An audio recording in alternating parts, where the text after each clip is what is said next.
found a tube, and the minute I opened it, the smell transported me through time. This one's wife. I was bullied, like your children. Hello, I'm H.G. Tudor. Last week, this one's wife sought to manipulate the public as a consequence of re-releasing a video and sound bites relating to old meetings that they previously attended concerning mental health and online safety. I analysed this at the time, explaining that this was clear facade management by this one's wife, an attempt to assert control over the audience by demonstrating that she's kind, empathic and considerate, and to draw fuel, of course, by way of the public's responses.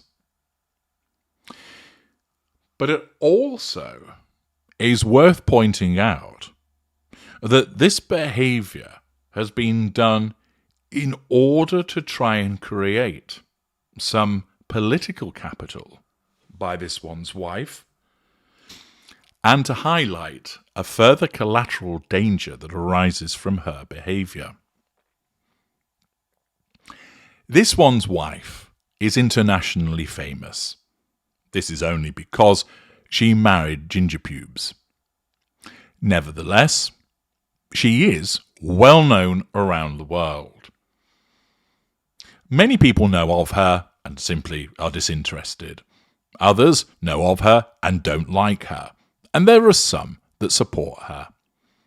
But either way, she is well known. And that level of international fame, or infamy perhaps, enables her to control millions upon millions of people, which provides her with lots of fuel, potential residual benefits by way of facade management and money, and access to lots of different character traits. And therefore, her international fame is hugely important to her. What also comes with that is the fact that every time she says something, it's going to be reported on. In some instances, it's reported on because it's covered in PR puff pieces. In other instances, it is reported on because the relevant news outlets want to pour scorn on what she's saying and what she's doing, knowing that there is an eager readership ready to tear to pieces the most recent pap walk or coma-inducing speech that she has engaged in. Either way, she's always guaranteed a platform.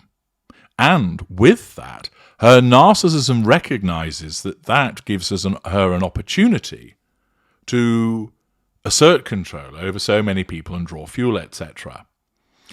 There is also the residual benefit that she seeks to create a sense of her word being reality. We know that she operates in a distortion field where she sees the world differently to everybody else because she sees it through that lens of control.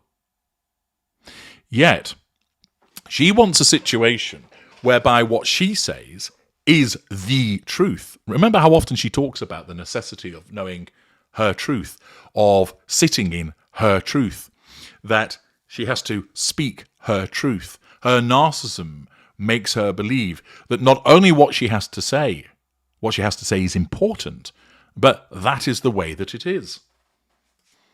She looks to do this by piggybacking the work of others, typically the laziness of this particular narcissist. The US Senate questioned Mark Zuckerberg and other social media CEOs about children's online safety as a consequence of a multitude of child suicides as a consequence of online bullying. Then, lo and behold, along comes this one's wife and she starts releasing old clips. She's piggybacking the misery of other people and, once again, demonstrating her odious opportunism, her hypocrisy, her lack of emotional empathy. The fact is that this one's wife is trying to say to the world, I was bullied online, just like your children were bullied online that led them to kill themselves. Such a comparison demonstrates the emptiness of this one's wife. She is equating her experience to that of a child who has been bullied and led them to take their own life. The fact is, this one's wife chose to be a public figure, and with that comes scrutiny and accountability. As I have explained on so many occasions before, this one's wife's narcissism equates criticism, accountability, being critiqued, with a threat to control, and therefore labels it hate. That when something she wears is described as ill-fitting, the narcissism interprets that as bullying because it's a threat to her need for control. That when her speech is derided for being all about her, that's a threat to control, and people that are engaging in the derision are labelled as bigots and racists, and that they're bullying her. She has not been bullied. Not in the way that those children have. The children that she piggybacks, those children's deaths that she has piggybacked in order to suggest that her experience is the same as theirs. That just shows what a disgusting individual she is for such behaviour. She chose public life. She wanted to be a public figure. Her narcissism demanded it. She believed that she's this special individual that the world needs to know about. And therefore she was fully aware when she started to tickle the pink pods of the Prince of Pink Pancakes that she would be exposed to public scrutiny. Harry warned her about it. Her advisors warned her about it. And that means that when you become a public figure, you are going to have people critiquing you. You're going to have people who will criticize you as well as praise you. It comes with the territory of being famous. Of course, you get some that moan about that downside to fame. Tough titty, don't be famous then. It goes with the territory. Naturally, any kind of bigoted and bullying behaviour is inappropriate. But that's not what this one's wife has experienced. What she has experienced is people criticising her, rightfully, on the way that she has behaved, on the lies that she's told, that she's been challenged on the recollections of history. She's been condemned for her behaviour by the public towards the Queen, Prince Philip, Prince William, the Princess of Wales, etc. They have seen the evidence, and they have seen the way that she has behaved. And they're quite right to be able, through freedom of speech, to express their opinion of her behaviours. But of course, she cannot tolerate that. The fact is that she must nullify those threats to control. It isn't a PR stunt to correlate between the children who were victims to online bullying and took their own lives and having her own lies exposed and horrible public behaviours critiqued. It's not a PR stunt. It's her narcissism in full effect that stoops so low to say, I know what it's like. I've been bullied like your children were bullied. They took their own lives. I was in such a similar awful state. It's being done to create this facade of decency and to try and evoke sympathy from people for her having suffered in the way that those children have. It is an entirely offensive approach, but typical of the narcissist that she is completely oblivious to the odiousness of the opportunism that she engaged in. She doesn't sit and think, I know that's pretty low really to compare what happened to me to what happened to those children. no, I just got some fair comment, really, and I should put on my big girl pants and take it on the chin. And it's a little bit low to suggest that what happened to me is similar to what happened to those children. They weren't in the public eye. They didn't ask for the scrutiny that they were subjected to. They certainly didn't ask to be bullied. I wasn't really bullied. They were. So it's pretty shitty of me to draw that comparison. But I'll do it anyway. No, her mind didn't function in that way. Instead, she's oblivious to it. She thinks that she was bullied because her narcissism tells her that's what happened. And she therefore believes that revision of history.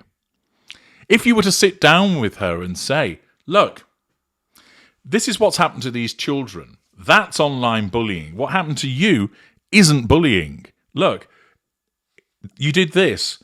It's a lie. That can be easily proved. You said that. It's a lie. That can be proved. She wouldn't suddenly go, mea culpa, mea maxima culpa. Thank you very much for pointing out that I'm in the wrong. Goodness me, I'm on that road to enlightenment at long last. Her narcissism would close it down. She would deny. She would deflect. It would fall back to other manipulations if you manage to smash through the denial. But it wouldn't enable her to accept that you're right. Presenting the facts to the narcissist doesn't work because the narcissist will just deny them. That didn't happen. It's your word against the narcissist, therefore the narcissist won't accept it. And even when you present, for instance, video footage or a recording, the narcissist will deflect onto something else. For instance, what are you doing recording me? That's really creepy. That's really controlling. Or that's not me in the footage. Believe me, I have had clients who've had that happen. That they've recorded the narcissist saying something, played it back, and the narcissist just a minute later goes, I never said that. You fabricated the recording. And they say it with a straight face. It's important to highlight these behaviours of this one's wife, not only because they demonstrate her narcissism, but also so that people understand that her attempts to create political capital by piggybacking on things such as the US Senate's session is an attempt by her to have her word transferred into political importance, and therefore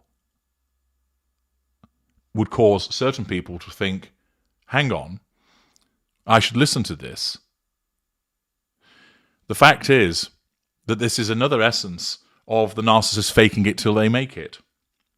That she is trying to make it seem like she's got political importance, although she hasn't, until, unless something is done, she might actually achieve that political importance, and people may well then start to listen to her. This is why it's important not only to highlight her narcissism, but also to demonstrate how that needs her to be challenged, to be critiqued, to be exposed for the behaviours, so that people are aware that her word is a deluded word and should not carry with it any political importance or capital. To equate herself with the child victims of online bullying is demonstrably false, but is entirely understandable because of her narcissism. I'm H.D. Tudor. Thank you for listening.